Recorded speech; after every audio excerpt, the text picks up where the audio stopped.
सर्व एवैते ज्ञानी तात्मेव मयिमतम आस्तितः संयुक्तात्मा मामेव मुत्तमां गति बहुनाम जन्म नामन्ते ज्ञानवान माम परपदिग्यते वासुदेवा सर्वमिति सा महात्मा। इंसान दुनिया में महात्मा बन सकता है, इंसान दुनिया में महापुरुष बन सकता है, सिर्फ एक ही रास्ता है, वह रास्ता ज्ञान का रास्ता। आज जो त्योहार के नाम पर दंगा होता है, हमारे सनातन धर्मी भाइयों, आपके नौजवान बच्चे रामनवमी के मौके पर जुलूस निकालते हैं, उग्र हो जाते, मस्जिद के सामने मदरसे के सामने खड़े होकर नारे लगाते हैं और फिर पथराव भी करते हैं। क्या जुलूस रामनवमी के मौके पर उसकी परमिशन है शास्त्रों में? बिल्कुल नहीं। रामनवमी आपके शास्त्र में, आपके मनुस्मृति में, आपके वाल्मीकि रामायण में, आपके रामचरितमानस में कहा गया, अगर राम को खुश करना हो रामनवमी मनाकर, रामनवमी का मतलब श्री रामचंद्र जी का बर्थडे मनाना। श्री रामचंद्र जी उस दिन पैदा हुए, इसलिए उस दिन राम नवमी मनाते हैं। राम रमी बोलते हैं लोग, लेकिन असल में राम नवमी है। रामनवमी, रामनवमी के मौके पर हिंदू भाइयों के शास्त्र में लिखा है कि अगर आपको ईश्वर को खुश करना है, परमात्मा राम को खुश करना है, तो आप उस दिन नए कपड़े पहन लें और पवित्र हो जाएं, स्नान करें और फैमिली की टोटल मेंबरान को लेकर बैठें और फिर आप भजन करें। आपको जो भी भजन आता हो, हनुमान चालीसा आता हो तो हनुमान चालीसा पढ़िए। जय हनुमान ज्ञान गुण सागर, जय कपीस तिहुँ लोक उजागर, रामदूत अतुलित बलदामा, अंजनी पुत्र पवन सुत नामा, कंचन वरन वराज सुबेशा, कानन कुंडल कुंचित केशा, वो पढ़िए। मेरे तरफ से आदेश नहीं है, आपके शास्त्र में कि रामनवमी में क्या करना चाहिए। भजन कीजिए, कीर्तन कीजिए, लेकिन जुलूस निकालकर किसी को नुकसान पहुंचाना, खुसूसन मस्जिद और मदरसों को टारगेट करना बहुत बहुत गलत है। जुलूस नहीं है रामनवमी के मौके पर, तो ये आपको ज्ञान कहां से आएगा? ये ज्ञान आपको आपके शास्त्र से आएगा। इसीलिए श्री कृष्ण जी ने कहा भी है, तस्मात् शास्त्रम परमाणम तिकार्य अकार्य विवस्थितो ज्ञात्वा शास्त्र विधानोक्तम कर्म कर्तुम अर्हसि। कौन सा काम करने योग्य है, कौन सा काम न करने योग्य है, वो आपको कहां से पता चलेगा? शास्त्र से पता चलेगा। जैसे अभी ईद आई, मुसलमानों के लिए खुशी मनाते, बहुत सारे बच्चे इसमें बाइक लेकर स्टंट करते हैं, बाइक लेकर खूब जोर से चलाते हैं बाइक ड्राइव को, उसमें बहुत से बच्चों का एक्सीडेंट होता। मेरे नज़रों के सामने देखा भी 3 बच्चों का स्पॉट डेथ होते हुए ईद के दिन। खुशी मना रहे हैं पागलों की तरह। खुशी उस दिन हमें ईद कैसे मनाना है? अल्लाह के नबी की सुन्नत, उनकी ज़िंदगी क्या है, अहादीस की किताबों में मौजूद है, उलमा बयान करते हैं। लेकिन अगर इससे हटकर कोई नौजवान ये कहे कि नहीं खुशी मनाने का ऑर्डर है, तो पैर ऊपर सर नीचे करके चलने लगो, तो इसका कोई मतलब नहीं है। तो ये चीज़ें कहाँ से प्राप्त होंगी? ये चीज़ें प्राप्त होंगी हमें हमारी शरीयत से। इसलिए तालीम एक ऐसा रास्ता है कि जिससे नफरत भी खत्म होती है। तालीम एक ऐसा रास्ता है जिससे अंधकारम नाशम, अंधकार का खात्मा किया जा सकता है। आप ईश्वर तक पहुंच सकते। ईश्वर को खुश करने के लिए क्या करना चाहिए? मस्जिद पर ताले बुलडोजर चलाना चाहिए? ईश्वर को खुश करने के लिए क्या मदरसों में ताले लगाने चाहिए? ईश्वर को खुश करने के लिए क्या मुस्लिम माइनॉरिटी की टोपी और दाढ़ी के ऊपर बात करनी चाहिए? बिल्कुल नहीं। ईश्वर को खुश करना है तो प्रश्नोत्तरी कहता है के हेतु ब्रह्म गतिस्तांति सत्संगतिर्दान विचारतोषा, कि अगर ईश्वर के करीब बनना चाहते हो तो परमात्मा के विशेष नामों का वर्णन करो, यानी उनके नामों का माला जपो, राम राम करो, इंद्र मित्रा वरुण पढ़ो, गायत्री मंत्र पढ़ लो, ब्रह्मा सूत्र पढ़ लीजिए, ब्रह्मचारिणी का सूत्र पढ़ लीजिए। उनसे ईश्वर खुश होता है। किसी को मारने या किसी मस्जिद या मदरसे की तरफ शक की निगाह उठाकर देखने से ईश्वर खुश नहीं होता। ये सारी चीज़ें ताल्लुक़ रखती हैं तालीम से, एजुकेशन से। इसलिए मैं पूरे भारत के इंसानों से कहना चाहता हूँ, हम भारतवासियों से कहना चाहते, सिर्फ हिंदू या मुसलमानों से नहीं, सबसे मैं कहना चाहता हूँ कि अगर आपको नफ़रत की दीवार को तोड़कर गिराना है तो आपको तालीम के रास्ते में आना होगा।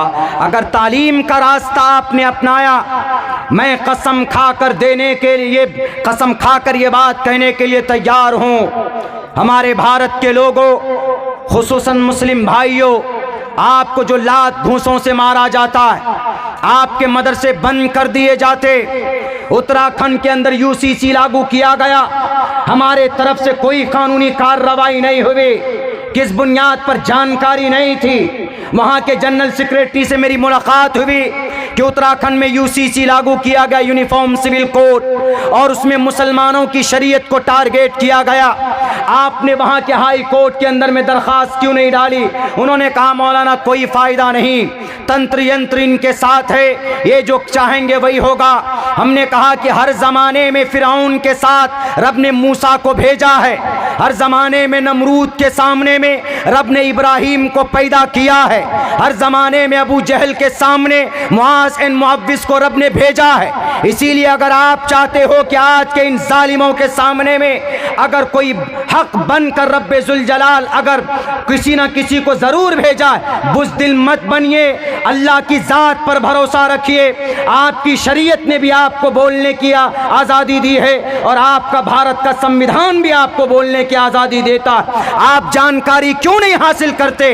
आर्टिकल नंबर 19 में कहा गया, all citizen shall have the right, Bharat के एक एक नागरिक को बोलने की आज़ादी है, एक एक इंसान को, एक एक हिंदुस्तानी को बोलने की आज़ादी है। और फिर भारत में 350 शरिया, 350 पर्सनल कानून है, जैसे मुस्लिम पर्सनल लॉ है, क्रिश्चियन पर्सनल लॉ है, यहूदी पर्सनल लॉ है, जोडाइज्म पर्सनल लॉ है। लेकिन यूसीसी यूनिफॉर्म सिविल कोड लाकर किसी पर्सनल लॉ को टच करने की कोशिश नहीं की गई, लेकिन सिर्फ इस्लामिक शरीयत, उनके अंदर जो 4 शादियां हैं, उनके अंदर तलाक की बातें हैं, उनके अंदर विरासत की जो बात कही गई, उनको बदलने की कोशिश की गई।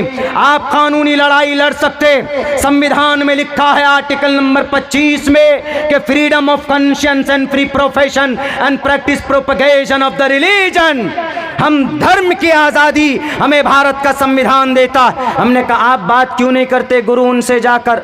उन्होंने कहा कि मौलाना ये सब चीज़ें तो हमें कानूनी दाव पेच ज़्यादा मालूम नहीं है, जाएंगे हम लोग हाई कोर्ट पहुँचेंगे, हमारी सुस्ती और हमारी इलिटरेसी की वजह से ये लोग दंदना रहे हैं, वरना हम जिस मुल्क में रहते हैं, इस मुल्क के अंदर जो कानून है, इस मुल्क का जो मज़हब है वो संविधान है, और संविधान हमें बोलने, मज़हब पर आज़ादी, मज़हब पर अमल करने की आज़ादी देता है। हमें ज़रूरत है कि उसको नॉलेज में लाकर आगे कार्रवाई की कोशिश करें हम, लेकिन नहीं करते हम लोग। क्यों?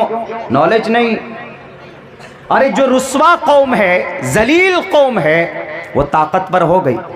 2000 साल तक जब यहूदी ग़ुलामी कर रहे थे तो उनका एक बहुत बड़ा गुरु, उनका एक प्राइम मिनिस्टर वो आकर कहता है कि कब तक लुटे और पिटते रहोगे, कुछ करो, दुनिया के अंदर ऐसे कब तक कीड़े मकोड़ों की ज़िंदगी गुजारोगे? तो यहूदियों का वो सरदार सबसे कहता है, तो सारे यहूदी एक जगह बैठते हैं कि सर क्या करें, किसको रोल मॉडल बनाएं, हमारे पास कोई रास्ता नहीं है। उन्होंने कहा कि रास्ता है। कहा कैसे? कहा रास्ता है, तुम पढ़ो, मैं तुम्हें ग्रंथ ला करके देता हूँ। वो प्राइम मिनिस्टर, उनका मुखिया एक ग्रंथ ला कर देता है, एक शास्त्र ला कर देता है, एक फाइनल संविधान ला कर देता है। वो कौन सा है संविधान? वो कौन सी किताब पता है? यहूदियों के पास जब वो किताब खोली गई तो वो किताब कुरान करीम। अब पता है क्या कहा उन्होंने? उन्होंने कहा कि अरे जिस नबी ने 23 साल में सारी बुराइयां मौजूद थी, 23 साल में ऐसा माहौल बना दिया उन्होंने कि 1 लाख तकरीबन 25,000 यानी 1.25 लाख ऐसे सहाबा किराम को उन्होंने तैयार किया कि हर आन अपनी जान कुर्बान करने के लिए तैयार रहा करते थे, तो आखिर कौन सा मूल मंत्र है वो मोहम्मद का, हम क्यों नहीं कर सकते उस पर अमल। उन्होंने कहा कि ढूंढो, तहकीक करो। जब तहकीक की गई तो यहूदी ने पेश किया, उन्होंने कहा कि from the sky to the earth, ज़मीन पर सबसे पहला जो पैगाम रब का है वो यह है इक़रा बिस्मि रब्बिकल्लज़ी खलक़। तो ये यहूदी जो थे तो उन्होंने फ़ौरन रिज़ल्ट निकाल लिया कि Iqra what is mean, does mean, what is the meaning of Iqra. Iqra का मतलब क्या है? कहा कि इक़रा का मतलब आता है पढ़ना। फ़ौरन उन्होंने माइंड में बिठाया कि पढ़ने से, तालीम से तकदीर बदली जा सकती है। जब नबी को इस्लाह करने, जब अल्लाह को इस्लाह करना था, उस बुराई से लोगों को निकालना था, तो नमाज के बारे में ऑर्डर नहीं किया, अकीदे के बारे में भी ऑर्डर नहीं किया, ज़कात रोज़े के बारे में ऑर्डर नहीं किया, सबसे पहले का पढ़ो इक़रा। तो इन यहूदियों ने सिर्फ इक़रा पर अमल किया, आगे छोड़ दिया बिस्मि रब्बिकल्लज़ी खलक़ खलक़ल इंसान में, इसको आगे नहीं लिया उन्होंने कहा बस हमको पढ़ना है। तो यही वजह है कि यहूदियों ने इतनी तालीम हासिल की, आज दुनिया के अंदर सबसे ज़्यादा पढ़ा लिखा इंसान दुनियावी सतह पर एक यहूदी होता है। एक यहूदी शादी नहीं करते वो चलेगा, लेकिन अगर वो ग्रेजुएट ना हो, अगर वो MBBS, MD, PhD, MTech, BTech, अगर ये डिग्री ना हो, बेकार। और जब आदमी तालीम हासिल करता है तो भले ही छोटा हो, ज़ात और बिरादरी का महान बन जाता है। पता है डॉक्टर भीमराव अंबेडकर का वाक़या मालूम है ना?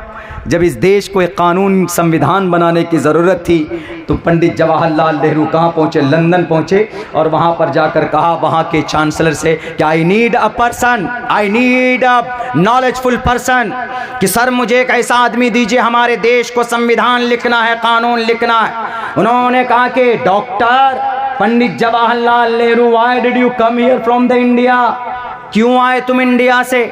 तुम्हारे भारत में एक महान इंसान है, बहुत ज़्यादा तालीम। डॉक्टर पंडित जी ने कहा कि कितनी तालीम होगी? डॉक्टर होगा, PhD किया हुआ होगा, MTech होगा, BTech होगा। उन्होंने कहा कि नहीं, 2-3 डिग्री नहीं है उस बंदे के पास, 1 नहीं, 2 नहीं, 3 नहीं, 4 नहीं, 5 नहीं। पंडित जवाहरलाल नेहरू वो आदमी 12 डिग्रियों का मालिक है, 12 डिग्री उसके पास है। जाओ, का नाम क्या? डॉक्टर भीमराव अंबेडकर। डॉक्टर भीमराव अंबेडकर के पास आए, भारत को संविधान, खूबसूरत संविधान लिख करके दिया। ब्राह्मणिज्म के अकीदे के एतबार से जाइए तो वो नापाक है, शूद्र है।